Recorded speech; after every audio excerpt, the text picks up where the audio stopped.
मई का महीना होता है।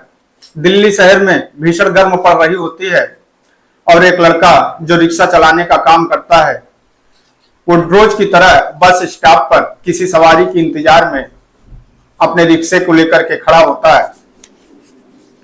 उसी समय बस से एक लड़की उतरती है जो उस रिक्शे वाले के पास में जाती है और बोलती है कि भाई साहब बस स्टॉप चलेंगे क्या। लड़का बोलता है क्यों नहीं मैम, इसी इंतजार में तो हम खड़े ही हैं कि कोई सवारी आए तो हम उसको लेकर के उसकी मंजिल तक पहुंचाए। लड़की रिक्शे पे बैठते हुए बोलती है कि ठीक है भाई साहब चलिए, और लड़का रिक्शा लेकर के चल देता है। धूप बहुत तेज थी, इस वजह से लड़के ने अपने सर पे अपने चेहरे पे अपना गमछा बांध रखा था और लड़की भी अपने चेहरे को अपने दुपट्टे से बांध रखी थी। लड़के को प्यास लगी हुई थी। आगे चल करके उसे रास्ते में एक पानी की टंकी दिखाई देती है।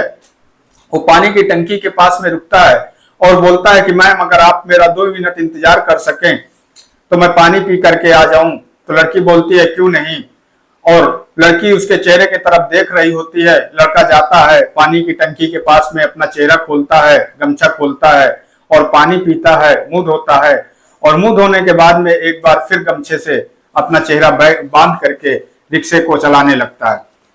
लड़की जब उस चेहरे को देखती है, उसके चेहरे को देखती है तो भावुक सी हो जाती है और अपने बैग से एक छाता निकालती है और उस छाते को उस रिक्शे वाले लड़के के ऊपर लगा करके बैठ जाती है। तो लड़का बोलता है कि मैम आप बिल्कुल परेशान मत होइए, ये तो हमारा डेली का काम है। और लड़का लड़की को स्टेशन पर उतार कर वापिस चला जाता है। और जब जाने लगता है तो लड़की उस लड़के के चेहरों को देख करके रोने लगती है, पर उससे कुछ नहीं कह पाती है और अपनी गाड़ी पकड़ करके अपनी चंडीगढ़ चली जाती है। दोस्तों, आज मैं जो आप लोगों को यह कहानी सुनाने जा रहा हूं, यह कहानी है उत्तर प्रदेश का एक जिला पड़ता है आजमगढ़। आजमगढ़ में एक राहुल नाम का लड़का रहा करता था, जिसके पास में गांव में काफी खेती थी और वो अपने पिताजी के साथ अपनी खेती बाड़ी का काम किया करता था। राहुल की उम्र लगभग 25 वर्ष हो चुकी थी। राहुल के कई रिश्ते आ चुके थे। इसी बीच एक रिश्ता आता है और राहुल उस रिश्ते में जब उस लड़की को देखने जाता है तो वो लड़की राहुल को पसंद आ जाती है। उस लड़की का नाम था पूजा और पूजा की उम्र भी लगभग 21 वर्ष थी। पूजा देखने में बहुत ही सुंदर थी, गठीला बदन था, लंबी हाइट थी। पूजा को देखकर राहुल पसंद कर लेता है और दोनों की शादी हो जाती है। पूजा जब राहुल के घर आती है तो राहुल से अपनी एक इच्छा जाहिर करती है कि हम अभी और आगे पढ़ना चाहते हैं। राहुल को इसमें कोई आपत्ति नहीं थी। वो बोला कि ठीक है, अगर आप पढ़ना चाहती हो तो हम आपको जरूर पढ़ाएंगे।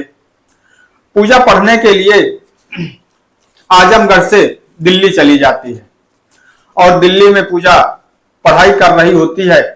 इसी बीच राहुल जब कभी पूजा के पास में फोन करता तो कई बार पूजा का फोन बिजी आता, और जब पूजा का कई बार फोन बिजी आता तो राहुल के दिमाग में एक शक का कीड़ा काटने लगता है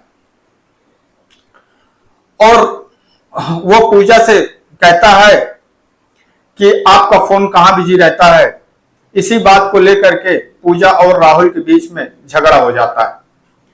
झगड़ा इतना बढ़ जाता है कि पूजा एक दिन अपने पापा को फोन करके अपनी पूरी बात बताती है और बोलती है कि अब मैं एक भी पल राहुल के साथ और इस घर में नहीं रहना चाहती हूं, क्योंकि मैं अपने चरित्र में पूरी साफ सुथरी हूं, ये बात मुझे पता है, पर राहुल मेरा विश्वास नहीं करता है और मैं ऐसे आदमी के साथ में एक भी पल अब नहीं रहना चाहती हूं। उसके पापा बोलते हैं कि ठीक है बेटा, आपकी जिंदगी है, अगर आप खुश नहीं हैं तो आप आ जाइए। और पूजा अपने मायके चली जाती है, राहुल से तलाक लेकर के अपने मायके चली जाती है। पूजा के पिताजी कहते हैं कि बेटी कहीं आपकी दूसरी जगह शादी कर देते हैं। तो पूजा कहती है कि नहीं पापा, हमें शादी नहीं करना, हमें बल्कि अभी और आगे की पढ़ाई करना है। हो सकता है कि हम दोबारा शादी करें, फिर कोई वैसा ही लड़का मिलेगा जो हमारे ऊपर शक करेगा। मैं अभी शादी नहीं करना चाहती हूँ। उसके पिताजी बोलते हैं कि ठीक है। आगे की पढ़ाई पूजा जारी रखती है और पढ़ाई करते करते एक दिन पूजा का करने के लिए चंडीगढ़ जा रही थी। वो घर से निकलती है, बस में बैठती है और आजमगढ़ से बस में बैठती है दिल्ली के लिए और दिल्ली पहुंचती है। दिल्ली में एक जब बस स्टॉप पर बस से उतरती है तो वहां पर एक रिक्शा वाला रिक्शा लेकर के खड़ा होता है। पूजा उस रिक्शे वाले के पास में जाती है और बोलती है कि भाई साहब बस स्टॉप चलेंगे क्या? बोलता है मैम क्यों नहीं चलेंगे, और वो पूजा को बैठाता है और बैठा करके स्टेशन के लिए चल देता है। और जैसे ही वो रिक्शा वाला स्टेशन पे पहुंचता है, स्टेशन के पहले ही होता है उसे प्यास लगती है और वो एक पानी की टंकी पे रुकता है और बोलता है कि मैम अगर आप 2 मिनट का हमें समय दें तो मैं पानी पी लूं। पूजा बोलती है कि ठीक है, आप पानी पी करके आ जाइए। और जिस समय पूजा अपना राहुल अपना चेहरा खोलता है, पूजा उसके चेहरे को देख रही होती है और पहचान जाती है।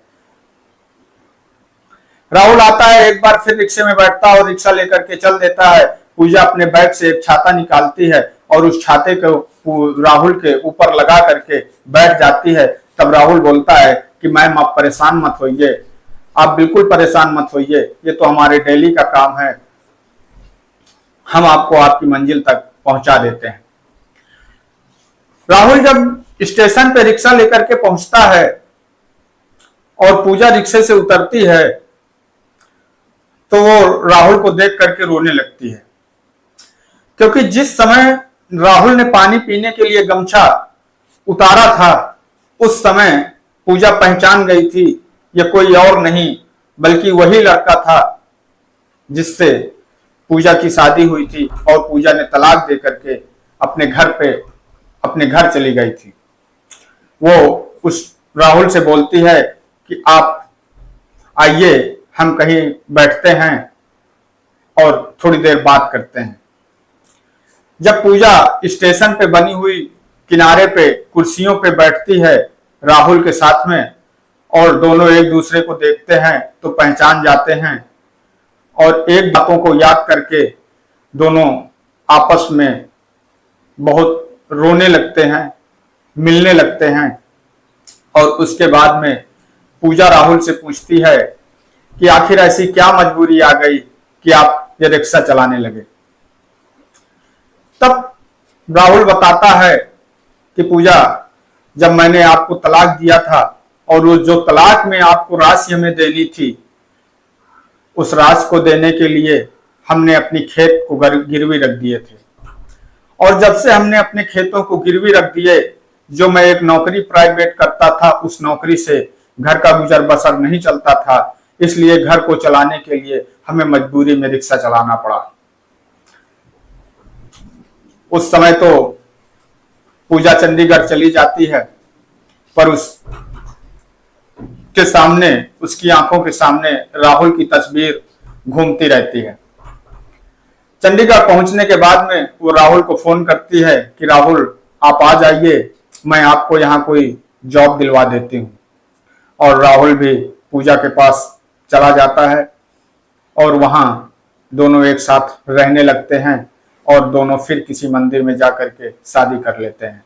और शादी करने के बाद में वो दोनों फिर अपने घर वालों को बताते हैं कि हम लोगों ने शादी कर ली है और फिर से साथ रहने लगे हैं। दोनों लोगों के परिवार, राहुल और पूजा के परिवार, यह सुनकर बहुत खुश होते हैं और हंसी खुशी अपना जीवन व्यतीत करने लगते हैं। दोस्तों, मेरा इस कहानी को सुनाने का उद्देश्य किसी को ठेस पहुंचाना नहीं है, बल्कि आपको जागरूक करना है कि इन जो छोटी छोटी गलतियों की वजह से हम लोग अपनी जिंदगियों को तबाह कर लेते हैं, ऐसी समस्याओं को हम बैठ करके सुलझा सकते हैं, समझ सकते हैं। जल्दबाजी में कोई फैसला ना लें। आपका दोस्त सागर। अगर आप लोगों को मेरा ये वीडियो अच्छा लगा हो तो आप लोग मेरे इस चैनल को शेयर करें, सब्सक्राइब करें और बेल आइकन को दबाना ना भूलें। जय हिंद, जय भारत।